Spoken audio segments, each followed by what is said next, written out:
We've mentioned some of the benefits of DeFi, but to make things more clear, let's lay them out into three different categories: the tech benefits, the monetary benefits, and the user experience benefits. Naturally, there will be some overlap here. There will be some asterisks for some of those benefits, and I'll explain details and nuances as we progress through this course and the next course. Also, there will be some additional benefits that I'm leaving out, so your task after this lesson will be to come up with at least one other benefit and share it in the forum, so keep that in mind as you're listening. Being built on blockchains, there are many tech benefits that come with DeFi. The big one for me is accessibility. DeFi works all the time. It's accessible anywhere in the world with an internet connection. There's no open to 9 to 5, Monday to Friday baking hours nonsense. There's no spending an hour or more to open an account. It's permissionless, no identity verification. No one is excluded. It's all accessible all the time to everyone. The immutable nature of the blockchain easily creates two other benefits, but these could also be drawbacks depending on how you use it.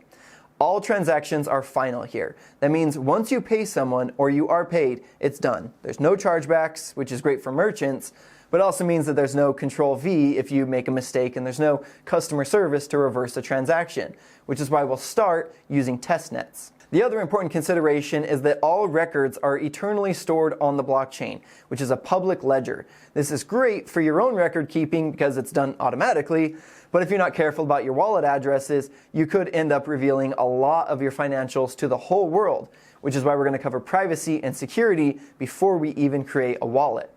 Beyond those benefits, DeFi is interoperable and composable. So not only can DeFi protocols communicate and gather information from one another, they can actually build off of one another. This is a feature we'll dive into in depth throughout the course. The last tech benefits are extremely important, but they also come with a big, fat asterisk.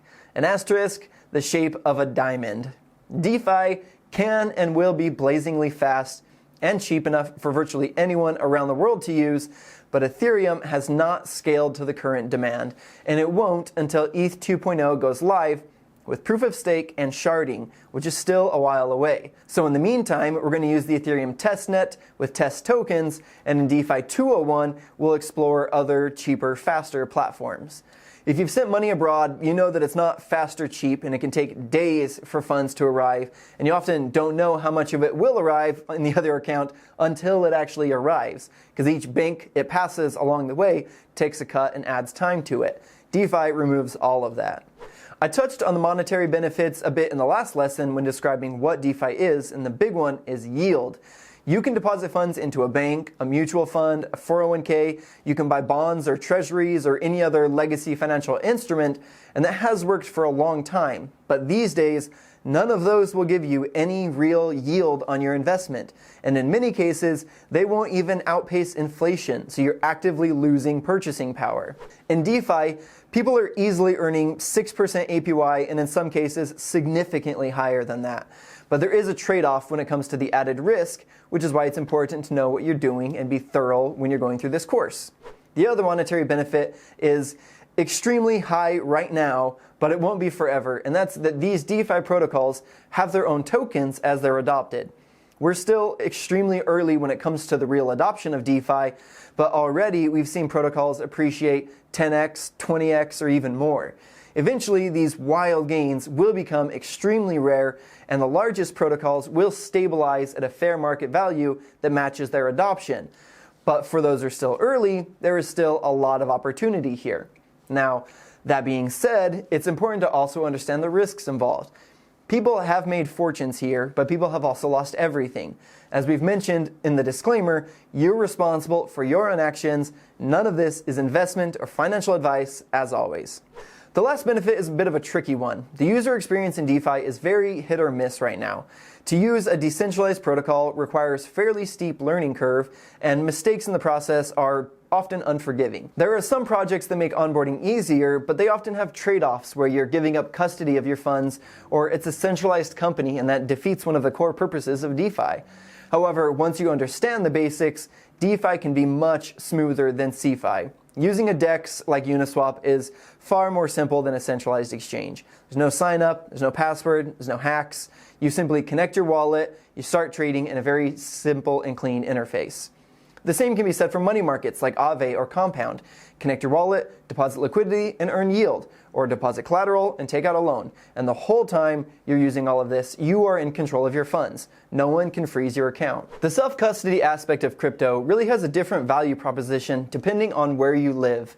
In a country like the US or affluent European nations, it might not seem like a big deal, and in some ways it might even be a drawback. While we have relatively stable banking system and a low risk of hyperinflation, at least for now, and we don't have to worry about a run on the banks or a bail-in. You may already know that a bailout is when a large bank or institution is on the brink of failure and the government gives them the money to survive.